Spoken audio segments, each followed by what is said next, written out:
اللہ رب العالمین نے کیا کہا؟ فَلَا تَظْلِمُوا فِيهِنَّ أَنفُسَكُمْ. یہ جو اشہر حرم ہے نا، قابل احترام والے مہینے ہیں، جس میں یہ مہینہ بھی چل رہا ہے محرم الحرام کا، اللہ نے کہا فَلَا تَظْلِمُوا فِيهِنَّ أَنفُسَكُمْ. اس کے اندر یاد رکھو ظلم مت کرنا، گناہ کا کام مت کرنا. لیکن مسلمان اور زیادہ اس مہینے کے اندر گناہ کا کام کرتا ہے. کیسے؟ دھیان سے سنیے آپ. دیکھیں، مجلسیں باقاعدہ لگائی جاتی ہیں.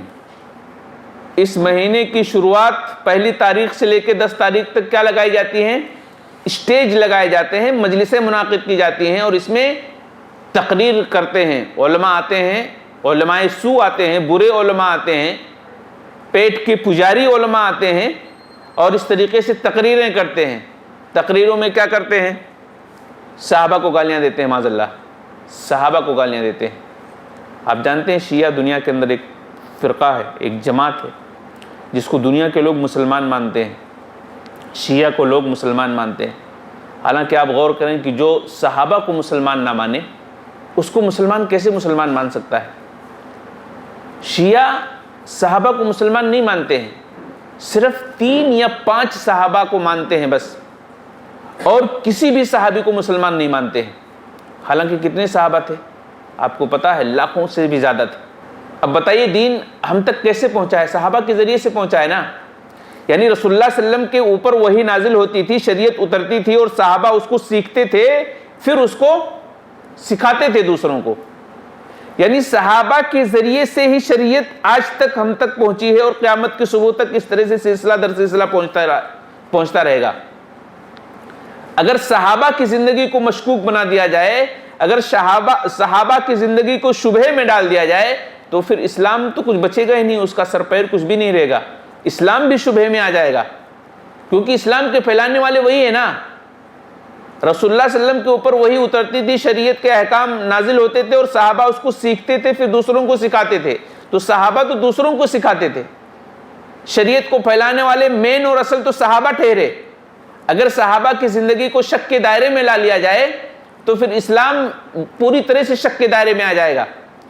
یہ شیعہ لوگ کہتے ہیں کہ صحابہ میں صرف 2-3 لوگ تھے مسلمان، باقی سارے کے سارے معاذ اللہ اسلام سے ہٹ گئے تھے، اور پھر ہم لوگ ان کو مسلمان مانتے ہیں. صحابہ کو جو مسلمان نہ مانے اس کو کیسے مسلمان مان سکتے ہیں؟ اور آپ کو پتہ ہے اللہ کے نبی علیہ السلام نے صحابہ کے حوالے سے کیا کہا ہے؟ قرآن نے کیا کہا ہے صحابہ کے حوالے سے؟ اللہ نے قرآن کے اندر فیصلہ سنایا ہے، رضی اللہ عنہم ورضوا عنہ. اللہ صحابہ سے راضی ہو گیا اور صحابہ اللہ سے راضی ہو گئے. اللہ نے فیصلہ سنا دیا. پھر کس منہ سے ہم کسی صحابی کو برا بھلا کہیں گے جب اللہ نے فیصلہ سنا دیا تو؟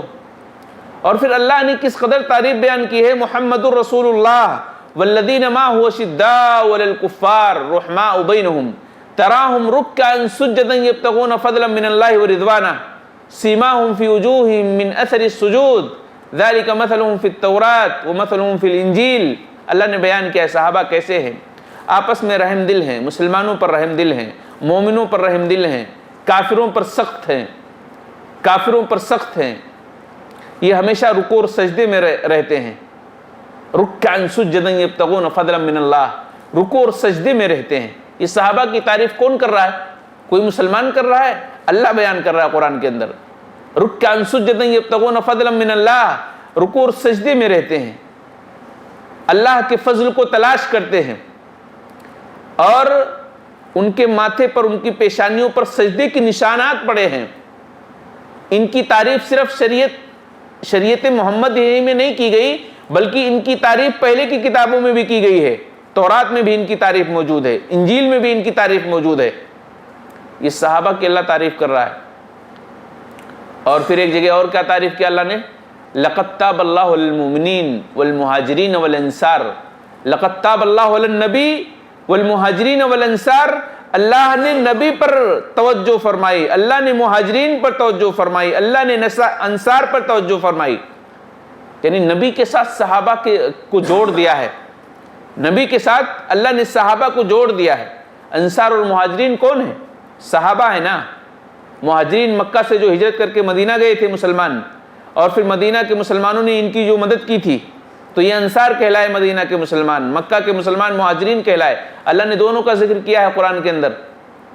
اب یہ لوگ پتہ نہیں قرآن مانتے ہیں نہیں مانتے ہیں، اللہ عالم، لیکن قرآن کے اندر کتنی ثبوت ہیں صحابہ کے حوالے سے، لیکن یہ لوگ مانتے نہیں۔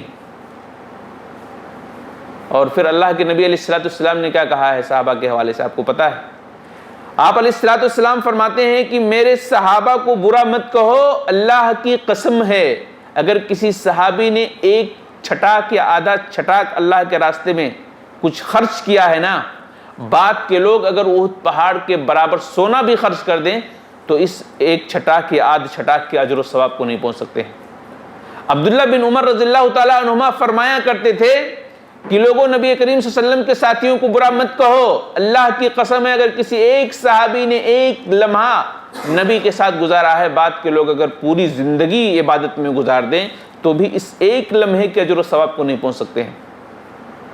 یہ صحابہ کہتے ہیں، اللہ کے نبی صلی اللہ علیہ وسلم نے خود فرمایا ہے کہ صحابہ کو برا مت کہو، جو صحابہ کو برا کہتا ہے اس پر اللہ کی لعنتیں، فرشتوں کی لعنتیں، پوری کائنات کی انسانوں کی لعنتیں برستی ہیں۔